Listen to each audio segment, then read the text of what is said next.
positions come from in the NFL. Some say the pool of offensive coordinators, but diversifying that side of the game hasn't been as successful as that on the defense, with 15 minorities serving as defensive coordinators in 2022. The league intends for that to change, yesterday announcing a new rule requiring all 32 teams to hire a minority or female assistant coach for the upcoming season. Leadership coach Elena Armijo with me now live to discuss this step by the NFL. And Elena, welcome back to Fox 40 News at 11. Thanks so much for having me.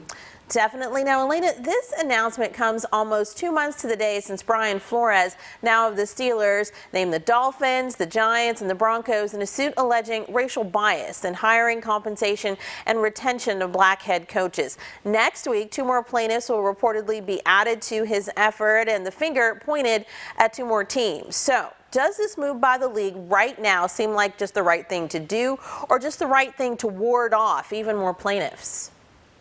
I think it's the right thing to do. I think it's a great win for creating a path forward with the NFL. The NFL has known that it's behind, and I think they're taking steps to move forward for a long-term approach. What's your take on this being a requirement for all 32 teams in the league? Not a suggestion, not a recommendation, a requirement. I think this is great because it's a move that highlights something that's not just checking a box. It's actually putting action behind creating diversity. That's what we're seeing, action that creates movement and forward, movement for long term that is not, again, just something that we're talking about doing, like interviewing people but not hiring them, actually making it a hire. Now that everyone knows this is a requirement and that all 32 teams will be looking for people of color and women to interview, as much as this could be a positive, what about the negative that these hires will be walking into a system that knows that their presence was mandated? Kind of in other words, the thought may pervade that, yeah, you're not here because you're the best, but because we had to find someone to check these boxes that you were talking about. That's not really helpful, is it? Yeah, I think that people that are walking into that mentality know what they're up against. And frankly, I think there are people that are ready to shake things up and be leaders in that industry. That's what we typically see. So it's sort of like it's going to raise everyone's boats to meet the water. Everybody's going to have to get better at what they do very quickly. Alrighty, now this requirement for all teams represents the first hiring mandate in the history of the Rooney Rule, which is designed to elevate minority hiring at all levels of the league. But the NFL, like many corporate entities, promised big commitments to diversity and equity and inclusion after the police killing of George Floyd. Still, situations persisted that made Brian Flores contemplate this suit. The league still hasn't made Colin Kaepernick whole, all the while saying it is committed to these issues of fairness and equity. Seems kind of like a disconnect. Yeah, it is. And I think that what we're seeing is this is the first step in starting to shift the hypermasculinity of what has been a traditionally white-led league. And it's putting a dent in representation for decades to come. So I really hope that we see more. And specifically around Colin, I hope we actually see him getting offered a job. Well, it just seems like just so interesting, as I mentioned, the disconnect to have this be happening, but still you have this lingering issue that still has not really been addressed. One of the other changes the NFL is making is to have an outside diversity advisory committee. Pamela Carlton of Springboard, a consulting firm centered on inclusive leadership and diversity, just one of the voices on that board. It's one thing to say, hey, we're doing fine, we've got this committee. It's quite another thing for any organization to actually listen to and act on what such a group may have to say, right? 100%. And I think they're doing the right thing by bringing in support. Any support that you can do to create culture, to reimagine how this has all gone and get support is a smart move.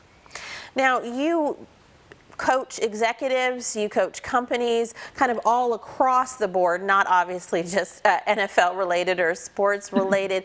What are you seeing when it comes to this DEI, diversity, equity, and inclusion piece that did get so much attention and was so talked about after George Floyd and that whole summer, if you will, of social justice movements across the country? Have people really followed up by and large on what they promised and actually are taking action in this area, or was it just a lot of talk? The companies that I'm seeing have taken action, and what we're seeing is that the performance and the leadership are all rising together. So the ones that have really committed to the change are the ones that have created a structure that's consistent. So it's not a one-time training. It's not a one conversation that we're having. It's not, we've hired diverse people, so now we're doing good, right? It is people that are willing to be in the conversation long term to create a change over time. And they're willing to do it with support, not by themselves. So we do see a lot of leaders that are seeing culture change now, even 8 months later. Ones that started only 8 months ago are starting to see a shift in everybody creating a playing field that's equal and all of the performance rising.